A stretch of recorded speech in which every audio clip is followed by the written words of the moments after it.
Olá, sejam bem-vindos a mais uma aula de língua portuguesa. Eu sou a professora Elívia Soares e hoje nós vamos falar sobre coesão e coerência. Vamos relembrar esses dois conceitos, como eles funcionam dentro do texto. Para a gente iniciar, vou apresentar para vocês uma sequência de imagens. Analisem. Podemos contar uma história a partir dessas imagens? Observem, gente, a sequência, observem quais são as características dentro de cada imagem, quais são os objetos que compõem cada imagem dessas 7. Olhado, vamos continuar. Alguns textos são compostos a partir da sequência de palavras previamente escolhidas e organizadas pelo autor. Outros textos, no lugar de palavras, apresentam ao leitor a sequência de imagens que, juntas e organizadas, constroem uma narrativa, uma história. Então, gente, nós temos os textos que são verbais, que eles são produzidos por meio da escrita, e temos textos não verbais, que são produzidos por meio somente de imagens. Há aqueles textos que possuem uma linguagem mista, que possuem palavras e imagens. Mas os textos podem ser formados dessas 3 maneiras.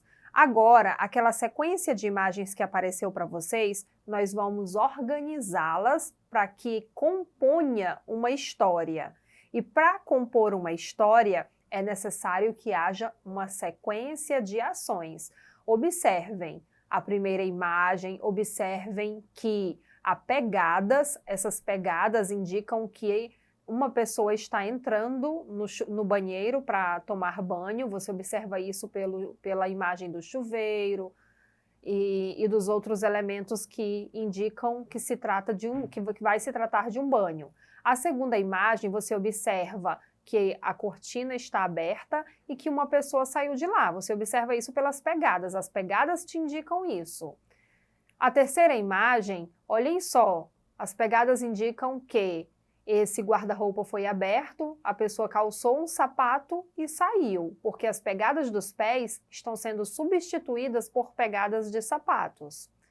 A quarta imagem, você observa que essa pessoa senta para se alimentar, tomar café, provavelmente você observa pelo bule, por outros aspectos que indicam que seja um café da manhã, um pedaço de bolo. A quinta imagem, essa pessoa, ela pega um chapéu, você observa a falta de um chapéu na parede e onde tem guarda-chuvas. Então, ela pega e sai. Na sexta imagem, há a saída da entrada da casa. Então, você observa que realmente essa pessoa saiu. Há uma macieira ao lado, porque é uma macieira, porque na última imagem, você observa que a pessoa sai, continua andando e joga os restos da maçã na lixeira. Essa história tem como título Ida e Volta, do autor Juarez Machado. Ela é totalmente produzida a partir de ilustrações. Olha a capa do livro, Ida e Volta. E agora nós vamos recontar a história verbalmente. Então, gente, vocês viram que houve uma sequência de imagens. No primeiro slide, essas imagens estavam misturadas. Porém, no slide anterior, elas já foram organizadas com uma sequência de ações que há uma coerência, que há sentido na organização daquelas imagens, que dizemos que é um texto não verbal. Agora vamos ler ele escrito com a utilização da linguagem verbal. Vamos lá, ida e volta. Certo dia, uma pessoa estava tomando banho. Logo depois do banho, saiu do chuveiro e foi até o seu guarda-roupa. No guarda-roupas havia muitas peças diferentes, inclusive o uniforme do super-homem. A pessoa vestiu uma roupa, calçou um sapato e se direcionou para a mesa do café da manhã. Tomou uma xícara de café e comeu uma fatia de pão. Depois limpou a boca com o guardanapo e levantou-se da mesa. Pegou um chapéu na parede da sala e um guarda-chuva. Após sair de casa, trancou a porta, foi até a macieira no quintal, balançou a árvore, apanhou uma maçã e saiu comendo a fruta pelo caminho. Pouco antes de chegar ao destino, comeu toda a maçã e jogou a casca e as sementes na lixeira. Quais pistas utilizamos para recontar a história com uma sequência lógica? Gente, vocês observaram que o texto verbal, ele possui mais elementos, porque há ações do personagem entre uma imagem e outra, que no texto verbal tem, porém no texto verbal não tem. E nesse texto não verbal, quais pistas encontramos para recontar a história? A direção das pegadas, a ausência de peças no guarda-roupa e no chapeleiro, a desordem das louças na mesa do café, as folhas caindo da macieira, a lixeira com o resto da maçã. A leitura das partes conduziram a um todo, porque entre essas partes havia compatibilidade, harmonia, que possibilita atribuir continuidade de sentidos, ou seja, nas duas versões, a coerência textual. Gente, o que é a coerência textual? A coerência textual é o que deixa o texto ter sentido, ter uma ideia lógica, uma formação lógica. Vamos ler o conceito de coerência. É o que trata da formação lógica do texto, garantindo-lhe sentido através de uma linguagem clara e uma sequência adequada de ideias. Um texto coerente é aquele que transmite uma reação lógica de ideias que se complementam, não se contradizem e conferem significado à mensagem. Isso que é coerência, é você organizar o texto com ideias lógicas para que ele tenha sentido.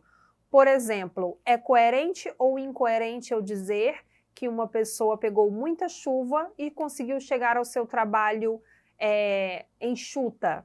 Não tem como, né? Porque se anteriormente eu disse que ela pegou muita chuva, provavelmente ela chegará molhada. Logo, você precisa de ideias lógicas para que o texto ele tenha coerência, ele tenha sentido. Vamos lá, coerência textual. A coerência de um texto não está somente no texto ou na organização linguística. É uma qualidade que se constrói na leitura e na interpretação dos textos, sejam eles verbais ou não verbais. Portanto, diferentes leitores, com diferentes informações prévias, com diferentes visões de mundo, podem atribuir níveis de coerência diferentes ao mesmo tempo. Vamos falar sobre esses fatores que contribuem para a coerência de um texto. O primeiro fator é o conhecimento de mundo. O que é o conhecimento de mundo? É o conjunto de conhecimento que adquirimos ao longo da vida e que são arquivados na nossa memória. Olha o exemplo, gente. Peru, panetone, frutas e nozes, tudo apostos para o carnaval. Se você tem o conhecimento de mundo de que esses elementos, peru, panetone, frutas e nozes, não fazem parte do carnaval, então você vai perceber que essa frase ela é incoerente, ela não tem sentido, não tem uma organização lógica de ideias, porque esses elementos, peru, panetone, frutas e nozes, são elementos que encontramos no Natal. Agora, outro fator, a inferência. Através de inferências, as formações podem ser simplificadas se partimos do pressuposto que os interlocutores partilham do mesmo conhecimento. E o que são inferências? São deduções, é aquilo que você deduz. Olha o exemplo.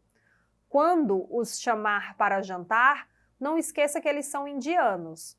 Ou seja, você tem que partir do princípio da inferência, da dedução, saber que indianos não comem carne de vaca. Então, ao falar, quando os chamar para jantar, não esqueça que eles são indianos, é preciso você ter esse conhecimento, inferir isso, que indianos não comem carne de vaca, logo, não é para servir esse tipo de comida.